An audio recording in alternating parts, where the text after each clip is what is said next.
करते हैं social science subject के इम्पोर्टेंट क्वेश्चन सीटेट के लिए। पहला क्वेश्चन है आज के लिए, निम्नलिखित में से कौन सा 9वीं शताब्दी के मंदिर स्थापत्य कला का हिस्सा था। फर्स्ट ऑप्शन है सजावटी द्वार, दूसरा ऑप्शन है रंगशाला नृत्य प्रस्तुत करने की जगह, तीसरा ऑप्शन है यज्ञ वेदी पवित्र मंत्रों का उच्चारण करने की जगह, चौथा ऑप्शन है हवन कुंड यानी कि वर्ग पिरामिड आकार का कुंड जिसमें अग्नि प्रज्वलित की जाती थी। आपका राइट आंसर होगा ऑप्शन नंबर फर्स्ट यानी सजावटी द्वार। 9वीं शताब्दी के मंदिर स्थापत्य कला का एक हिस्सा था सजावटी द्वार, यानी दरवाजे सजावटी होते थे। 9वीं शताब्दी के मंदिरों का सजावटी द्वार इनकी प्रमुख विशेषता थी, जो इस समय के मंदिर स्थापत्य कला का एक महत्वपूर्ण अंग था। उस समय के मंदिर स्थापत्य कला का ये एक महत्वपूर्ण अंग था।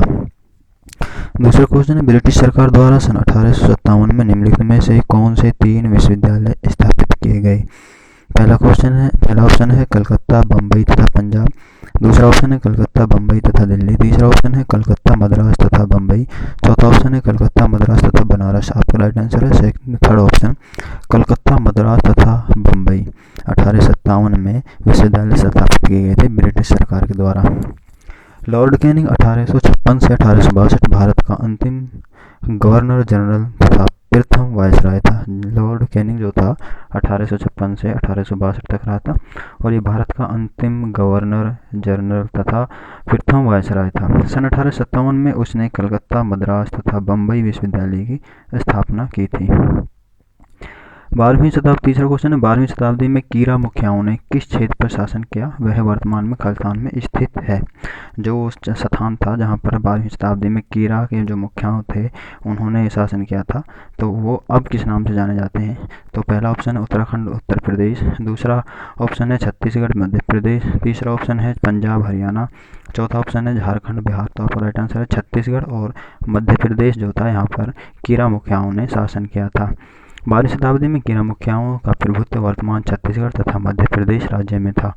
चौथा क्वेश्चन है, निम्नलिखित में से कौन सा राज्यों का संयोजन त्रिविभाजन संघर्ष में शामिल था।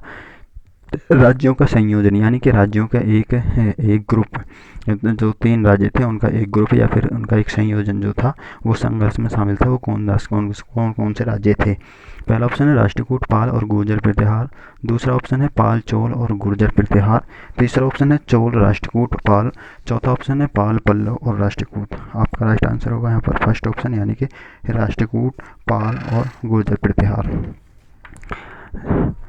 वह हर्ष की मृत्यु के बाद उत्तर भारत में 3 उदीयमान शक्तियों राष्ट्रकूट पाल तथा गुर्जर प्रतिहार राज्यों का संयोजन त्रिविभाजन संघर्ष में शामिल था।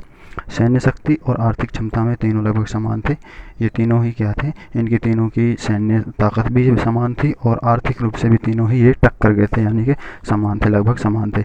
और इनका जो कन्नौज राज्य है उस पर शासन करने के लिए एक दूसरे के साथ ही लड़ते झगड़ते रहते थे। वो कहता था कि मैं कन्नौज पर शासन करूँगा और वो दूसरा कहता कि मैं कन्नौज पर शासन करूँगा।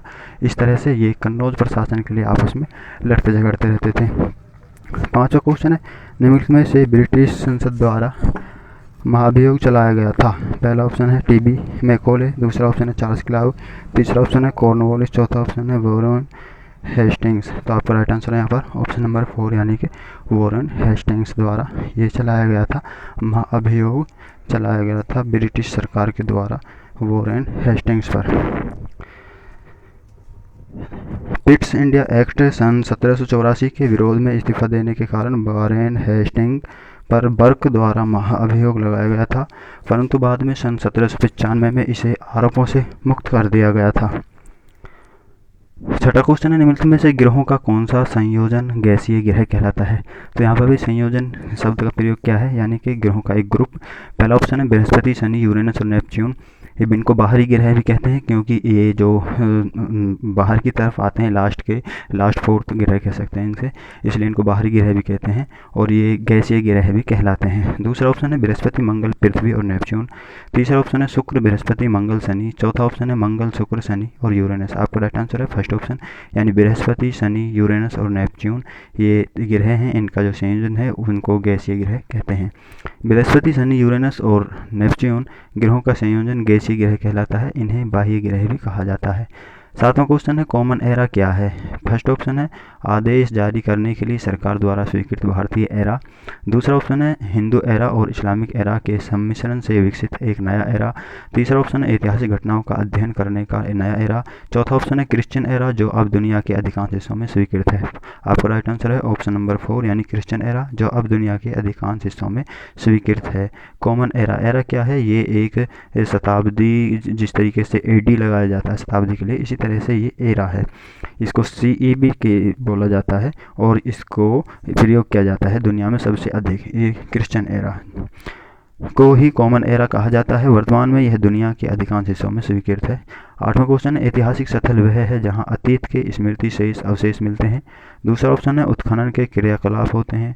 तीसरा ऑप्शन है इतिहास प्रेमी लोग जुटते हैं। चौथा ऑप्शन है इतिहासकार इतिहास लिखते हैं। आपका राइट आंसर है ऑप्शन नंबर फर्स्ट यानी अतीत के स्मृति शेष अवशेष मिलते हैं, उसको ऐतिहासिक स्थल कहा जाता है जहाँ पर अतीत के याद स्मृति या फिर शेष स्मृति जो शेष बच जाती हैं या फिर अवशेष मिलते हैं। वह स्थान जहाँ अतीत के स्मृति शेष या अवशेष मिलते हैं ऐतिहासिक स्थल कहलाता है। नौवां क्वेश्चन है वर्णों में जातियाँ उत्पन्न हुई जो भारतीय समाज को संगठित करने का आधार बन गई। पहला ऑप्शन है आदिवासी लोगों को वर्ण व्यवस्था में एकीकृत करने में समस्या थी। दूसरा ऑप्शन है जाति और वर्ण समान है। तीसरा ऑप्शन है वर्ण व्यवस्था के विरुद्ध प्रबल विरोध था जिससे जातियों का विकास हुआ। चौथा ऑप्शन है लोगों की सामाजिक व आर्थिक आवश्यकताओं में नियमित विस्तार के कारण नए कौशलों से संपन्न लोगों की जरूरत थी। आपका राइट आंसर होगा यहाँ पर ऑप्शन नंबर 4 यानी कि लोगों की सामाजिक व आर्थिक आवश्यकताओं में नियमित विस्तार के कारण नए कौशलों से संपन्न लोगों की जरूरत थी। इसके बारे में देखते हैं थोड़ा। प्रारंभ में समाज 4 वर्णों ब्राह्मण, क्षत्रिय, वैश्य और शूद्र में बटा हुआ था।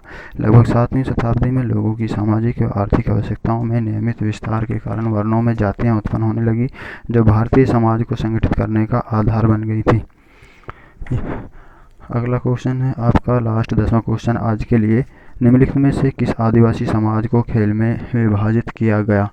पहला ऑप्शन है संथाल, दूसरा ऑप्शन है भील, तीसरा ऑप्शन है गोंड और चौथा ऑप्शन है अहोम। आपका राइट आंसर यहाँ पर होगा अहोम। अहोम जो आदिवासी समाज था उसको खेल में विभाजित किया गया था। देखते हैं इसके बारे में थोड़ा। असम में पाए जाने वाले आदिवासी समाज अहोम को खेल में विभाजित किया गया है। ये थे आज के 10 इंपॉर्टेंट क्वेश्चन सोशल